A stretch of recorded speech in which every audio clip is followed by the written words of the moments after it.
Assalamualaikum warahmatullahi wabarakatuh. Perkenalkan, nama saya Dina Maulani Effendi. Saya dari jurusan Pendidikan Bahasa Arab semester 5A.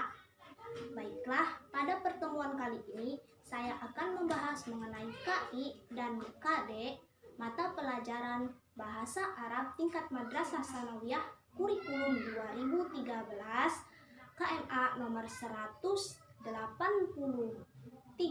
tahun 2019, yang mana KMA nomor 183 ini adalah hasil revisi dari KMA nomor 165 tahun 2014. Nah, baiklah, kita berlanjut ke pembahasan, yaitu mengenai KI dan KD.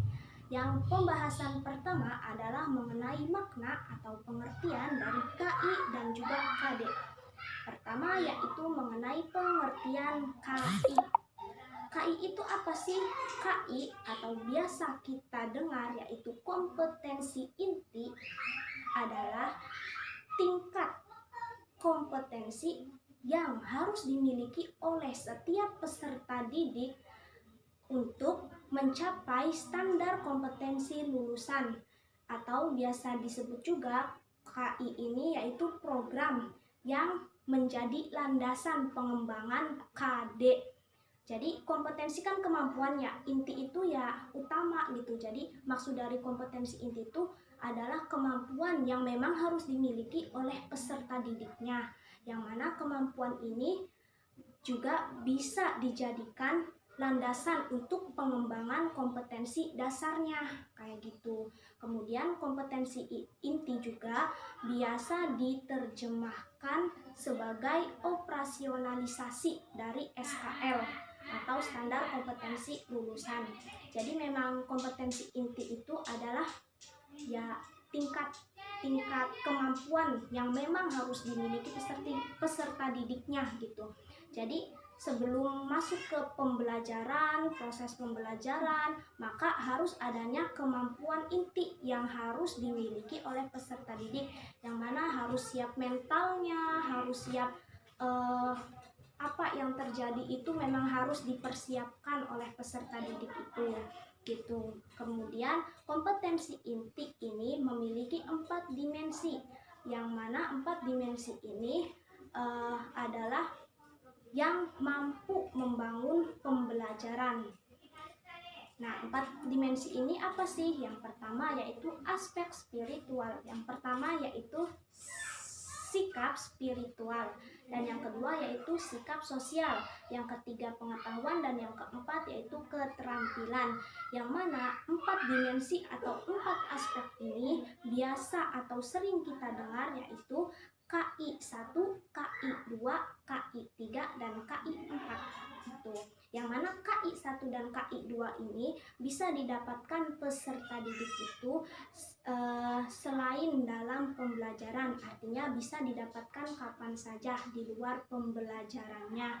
Beda hanya dengan KI 3 dan KI 4. Ini bisa diketahui atau didapatkan peserta didik ketika melalui proses pembelajaran.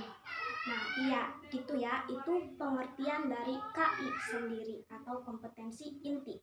Kemudian yang kedua yaitu pengertian kompetensi dasar atau KD. Nah, kompetensi dasar itu apa sih? Yaitu kemampuan untuk mencapai KI yang harus dimiliki peserta didik. Nah, dalam KD ini, di dalamnya itu berisi kemampuan-kemampuan yang memang harus dimiliki peserta didik. Bukan hanya kemampuan saja, namun materi pelajaran pun ada di dalam KD gitu, pengembangan. Jadi memang KD itu hasil atau pengembangan dari KI gitu. Jadi KD itu untuk mengembangkan kemampuan atau kompetensi yang ada di KI kayak gitu. Jadi ibaratnya KD itu pempraktekan atau penerapan dari KI itu sendiri gitu. Nah, itu ya, itu pengertian dari KI dan KD. Jadi, KI dan KD itu keduanya memang saling berkaitan, artinya memang ada hubungannya gitu. Nah, KI mah memang kompetensi inti ya yang harus dimiliki oleh peserta didik. Yang mana ada juga KD. KD ini pengembangan dari kompetensi inti tersebut, kayak gitu. Ya, itu pengertian dari KI dan KD. Kemudian kita lanjut ke pembahasan kedua, yaitu mengenai kedudukan KI dan KD. Kedudukan KI dan KD. Adanya KI sebagai pengikat berbagai macam kompetensi. Kemudian adanya KD adalah sebagai kompetensi untuk mencapai KI. Gitu ya. Nah, kedudukan KI dan KD itu adalah sebagai tolak ukur dalam proses pembelajaran, dalam proses pengembangan kompetensi pada peserta didik dalam pembelajaran. Itu kedudukannya. Nah, kemudian pembahasan ketiga yaitu mengenai aspek-aspek yang ada dalam mata pelajaran bahasa Arab yang dipahami dari kompetensi dasar. Nah, aspek-aspek itu apa saja sih? Aspek-aspeknya yaitu mengenai 4 aspek kriteria, 4 aspek pengembangan bahasa atau keterampilan bahasa. Nah, 4 aspek itu apa saja? Yang pertama istima', kalam, qiraah, dan kitabah. Nah, jadi dalam pengembangan kompetensi dasar mata pelajaran bahasa Arab ini memiliki 4 aspek utama yang menjadikan hasil atau yang memang harus ada dalam pembelajaran bahasa Arab. Nah, contohnya apa?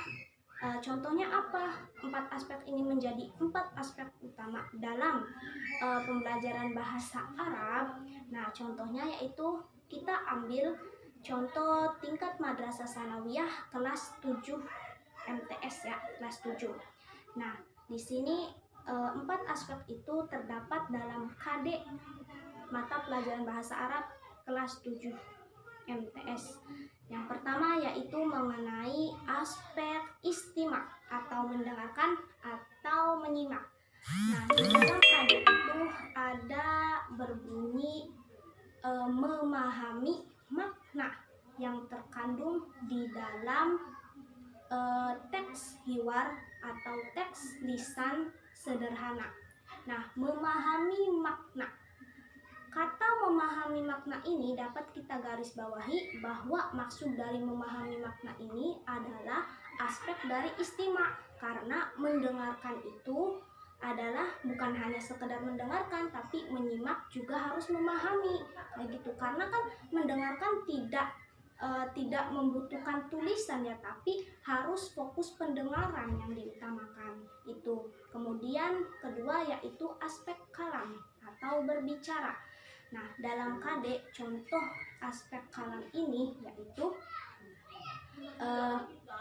membuat atau menerapkan percakapan sederhana, singkat, dan juga lancar. Nah, kata menerapkan percakapan ini merupakan aspek dari kalam atau berbicara, karena percakapan sama saja dengan berbicara kan, mengutarakan sesuatu gitu. Hiwar ya, percakapan kan hiwar, satu sama lain kan berbicara mengenai satu tema atau yang lainnya. Nah, aspek yang terkandung dalam KD ini yaitu berupa aspek kalam atau berbicara. Kemudian aspek yang ketiga yaitu qiraah atau membaca. Nah, contohnya dalam KD mengenai aspek qiraah ini adalah mampu membaca teks dan memahami isi dari teks tersebut, teks yang dibaca ya. Mampu membaca dan memahami isi yang terkandung dalam teks tersebut. Nah, memahami teks bacaan. Nah, memahami teks bacaan ini bisa masuk ke dalam aspek qiraah karena membaca kan sama saja dengan qiraah ya. Nah, dalam membaca juga tidak hanya sekedar membaca, akan tetapi kita juga harus memahami isi yang terkandung dalam teks bacaan tersebut. Kemudian aspek yang keempat yaitu mengenai kitabah atau menulis.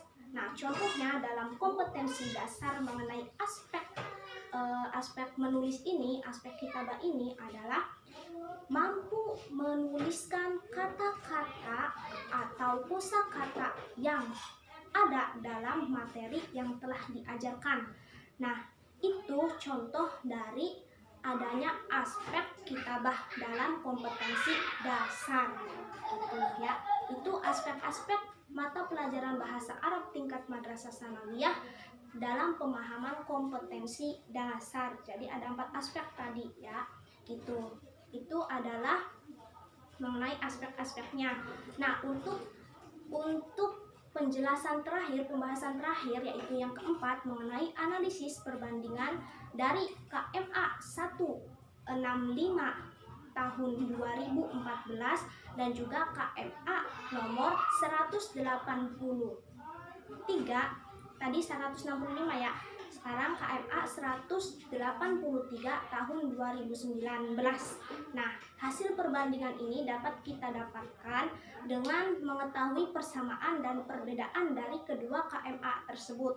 Nah, memang keduanya sama-sama mengacu pada kurikulum 2013 dan juga mengacu pada pembelajaran PAI dan bahasa Arab. Namun, kedua KMA ini mempunyai perbedaan ya. Mempunyai perbedaan, juga mempunyai persamaan. Nah, persamaannya apa? Persamaannya yaitu kedua KMA ini di dalamnya itu masih sama mengenai hal materi pelajarannya, yaitu mengenai PAI dan bahasa Arab. Yang mana PAI itu meliputi Al-Quran, hadis, akidah, akhlak, fikih, dan juga SKI, sejarah kebudayaan Islam. Nah, itu ya. Jadi memang keduanya itu masih sama pembahasannya mengenai mata pelajarannya, yaitu adanya PAI dan juga bahasa Arab. Nah, perbedaannya itu adanya perubahan atau perbaikan substansi materi pelajaran dari KMA 165 tahun 2014 pada KMA 183 tahun 2019, yang mana KMA sekarang itu yang digunakan yaitu KMA nomor 183 tahun 2019, yaitu berupa hasil revisi. Nah, perbedaannya itu pada substansi materi, yang mana KMA sekarang itu menuju atau menerapkannya itu karena untuk penyesuaian pada kehidupan zaman abad 21 sekarang. Jadi memang disesuaikan gitu. KMA-nya itu materinya itu disesuaikan dengan kehidupan pada abad 21 sekarang ini. Nah, kok kita bisa menyimpulkan sih perbandingannya itu dari persamaan dan perbedaan? Nah, mari kita ketahui perbedaannya. Nah, setelah saya menganalisis hasil perbandingan tersebut melalui perbedaan ya khususnya, saya menemukan perbedaan pada yang pertama SKL, yang kedua materi, dan yang ketiga pada KI dan KD-nya. Nah, pada SKL atau standar kompetensi lulusan, di sini pada SKL ini KMA nomor 165 tahun 2014 itu di dalamnya SKL-nya itu sangat terperinci gitu, maksudnya memang terperinci, mulai dari poin latar belakangnya ada, kemudian pengertian dari SKL ada, tujuan SKL ada, ruang lingkup SKL juga ada. Nah, namun perbedaannya pada KMA 183 tahun 2019 ini SKL-nya tidak terlalu terperinci, artinya singkat. Nah, poin-poinnya juga memang sama, adanya latar belakang, adanya pengertian dari SHL tersebut. Kemudian yang kedua yaitu mengenai materinya. Materi di sini saya ambil yaitu tujuan dan ruang lingkup yang ada dalam materi tersebut, karena pasti dalam setiap materi itu memiliki tujuan dan ruang lingkupnya masing-masing. Nah, kita ambil di sini tujuan dan ruang lingkupnya itu fokuskan pada bahasa Arab. Tujuan menurut KMA 183 dan juga KMA 165 ini, keduanya tujuannya itu masih menetapkan tujuan yang sama, artinya tidak ada perubahan ya gitu. Namun ruang lingkupnya itu ada perbedaan, perbedaannya hanya sedikit, hanya saja pada KMA sekarang ini, KMA 183 tahun 2019 ini adanya tambahan, yang mana tambahannya itu menyesuaikan dengan mata pelajarannya tuh disesuaikan dengan kehidupan sehari-hari. Maksudnya tuh gimana sih? Nah, maksudnya ruang lingkup mata pelajaran bahasa Arab ini memang kedua KMA ini sama ruang lingkupnya, yaitu mengenai materi atau tema-tema sederhana ya, seperti halnya menyebutkan alat-alat sekolah, kemudian memperkenalkan diri, kan kayak gitu ya. Nah, dalam KMA revisi sekarang tahun nomor 183 ini, revisinya itu adanya contoh atau hasil dari ruang lingkup tersebut gitu. Nah, gini, contohnya seperti ini dalam KMA sekarang nih, yaitu misal nih dari identitas diri gitu kan, temanya itu mengenai identitas diri. Nah, hasil dari identitas diri itu, peserta didik itu mampu mengenalkan dirinya, lingkungan sekitarnya, dan juga orang-orang yang ada di sekitarnya. Kemudian juga contohnya menyebutkan keadaan sekolah. Nah, siswa juga mampu menyebutkan alat-alat sekolah, kemudian fasilitas sekolah, kayak gitu.